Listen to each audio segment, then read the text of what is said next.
매일 성경 큐티 힌트 2025년 11월 16일 에스라 10장 9절에서 44절까지 말씀. 오늘 말씀 뒷부분에 명단 부분이 길기 때문에 중간에 조금 생략하고 읽도록 하겠습니다. 유다와 베냐민 모든 사람들이 3일 내에 예루살렘에 모이니 때는 9째 달 20일이라. 무리가 하나님의 성전 앞 광장에 앉아서 이 일과 큰 비 때문에 떨고 있더니 제사장 에스라가 일어나 그들에게 이르되 너희가 범죄하여 이방 여자를 아내로 삼아 이스라엘의 죄를 더하게 하였으니 이제 너희 조상들의 하나님 앞에서 죄를 자복하고 그의 뜻대로 행하여 그 지방 사람들과 이방 여인을 끊어버리라 하니 모든 회중이 큰 소리로 대답하여 이르되 당신의 말씀대로 우리가 마땅히 행할 것이니이다. 그러나 백성이 많고 또 큰 비가 내리는 때니 능히 밖에 서지 못할 것이요. 우리가 이 일로 크게 범죄하였은즉 하루 이틀에 할 일이 아니오니 이제 온 회중을 위하여 우리의 방백들을 세우고 우리 모든 성읍의 이방 여자에게 장가든 자는 다 기한에 각 고을의 장로들과 재판장과 함께 오게 하여 이 일로 인한 우리 하나님의 진노가 우리에게서 떠나게 하소서 하나 오직 아사헬의 아들 요나단과 디과의 아들 야스야가 일어나 그 일을 반대하고 무슬람과 레위 사람 삽부대가 그들을 돕더라. 사로잡혔던 자들의 자손이 그대로 한지라. 제사장 에스라가 그 종족을 따라 각각 지명된 족장들 몇 사람을 선임하고 10째 달 초하루에 앉아 그 일을 조사하여 첫째 달 초하루에 이르러 이방 여인을 아내로 맞이한 자의 일 조사하기를 마치니라. 제사장의 무리 중에 이방 여인을 아내로 맞이한 자는 예수아 자손 중 요사닥의 아들과 그의 형제 마아세야와 엘리에셀과 야립과 그달랴라. 그들이 다 손을 잡아 맹세하여 그들의 아내를 내보내기로 하고 또 그 죄로 말미암아 순양 한 마리를 속건제로 드렸으며 또 임멜 자손 중에서는 하나니와 스바디아요 하림 자손 중에서는 마세야와 엘리야와 스마야와 여히엘과 우시아요 바스훌 자손 중에서는 엘요에네와 마세야와 이스마엘과 느다넬과 요사밧과 엘라사였더라. 레위 사람 중에서는 요사밧과 시므이와 글라야라 하는 글리다와 부다히야와 유다와 엘리에셀이었더라. 노래하는 자 중에서는 엘리야십이요 문지기 중에서는 살룸과 델람과 우리였더라.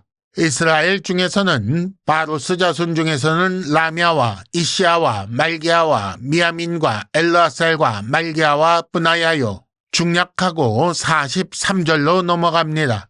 느보 자손 중에서는 여이엘과 마띠디아와 사밧과 스비네와 잇도와 요엘과 브나야더라. 이상은 모두 이방 여인을 아내로 맞이한 자라. 그 중에는 자녀를 낳은 여인도 있었더라. 아멘.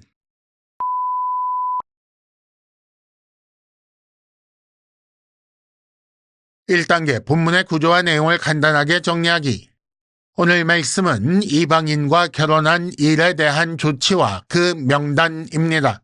먼저 9절에서 11절까지 에스라가 끊어버리라 라고 명령했습니다. 이때 날짜가 9월 20일이었습니다. 다음으로 12절에서 14절까지 백성의 반응 첫 번째 찬성에 대한 반응이 나오는데 그러나 제도적으로 보완하자는 의견이 있습니다. 15절은 백성의 반응 중에 그 일에 대한 반대 의견이 기록되어 있고 다음으로 16절과 17절 결정에 따라 그 일을 조사하는데 10월 1일부터 1월 1일까지 조사했습니다. 그리고 마지막에 18절에서 44절까지 이방 여인을 아내로 맞이한 자의 명단이 나옵니다. 에스라의 명에 따라 유다와 베냐민 모든 사람이 모인 날이 9월 20일입니다. 그 자리에서 에스라가 범죄 사실을 지적하고 자복하라 그리고 끊어버리라 라고 명령합니다. 모든 회중이 그렇게 마땅히 행할 것이라고 대답하지요. 하지만 하루 이틀에 할 일이 아니니 방백을 세워 일할 것을 요청합니다. 그 중에 반대하는 사람과 돕는 사람이 있었다고 기록되어 있는데 이것이 무엇에 대한 반대인지 누구를 돕는 것인지 알 수 없습니다. 결국 어떻게 조치할 것인지 결정되고 그 결정에 따라 사람을 선임하여 10월 1일부터 1월 1일까지 조사합니다. 그 조사된 사람들의 명단이 마지막에 있는데 18절에서 22절은 제사장 가문이고 23절은 레위 사람이며 24절은 노래하는 자와 문지기이고 25절부터 43절은 일반 백성들의 명단입니다. 2단계 본문의 핵심 메시지 읽어내기. 에스라의 명에 따라 백성들이 모인 날은 유대력으로 9월 20일입니다. 이는 현재 달력으로 보면 한겨울이며 우기여서 큰 비가 내렸다고 했습니다. 그래서 9절에 보면 이 일과 큰 비 때문에 모인 무리가 떨고 있었다고 기록하고 있지요.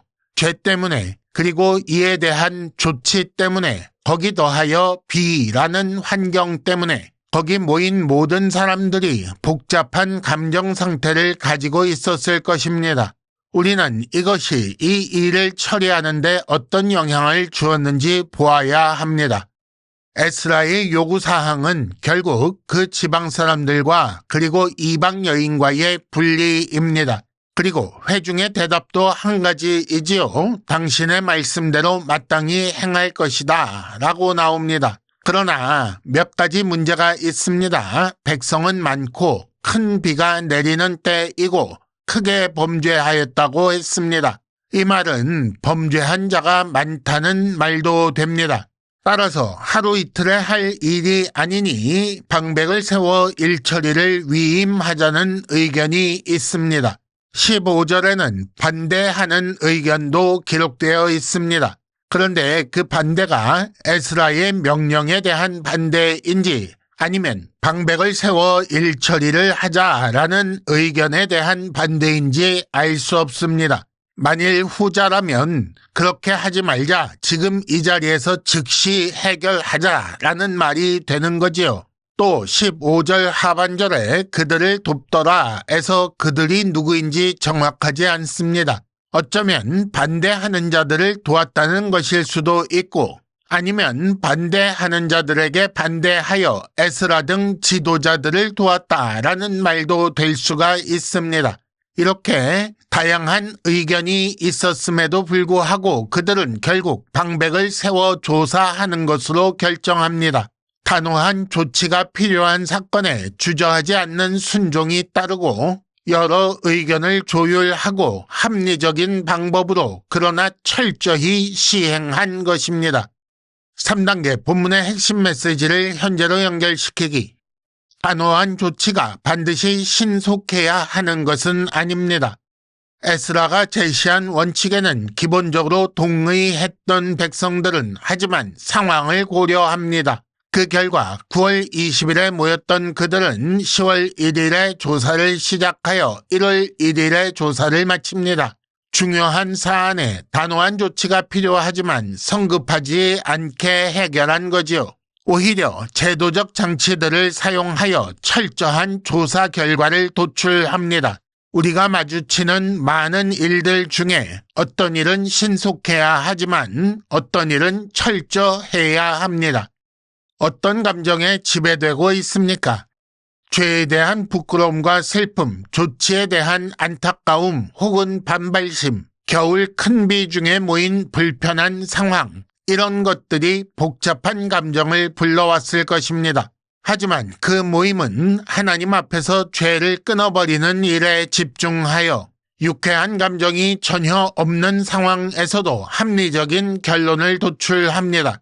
그들이 최우선으로 한 것은 자기들의 감정이 아니라 하나님의 뜻이었지요. 우리는 혹시 개인 감정에 따라 하나님 뜻을 거스르는 것은 아닌지 살펴봐야 합니다. 큐티 힌트, 교회 일을 잘 처리하는 방법에 대해 고민할 필요가 있습니다. 이상으로 2025년 11월 16일 매일 성경 큐티 힌트를 마칩니다.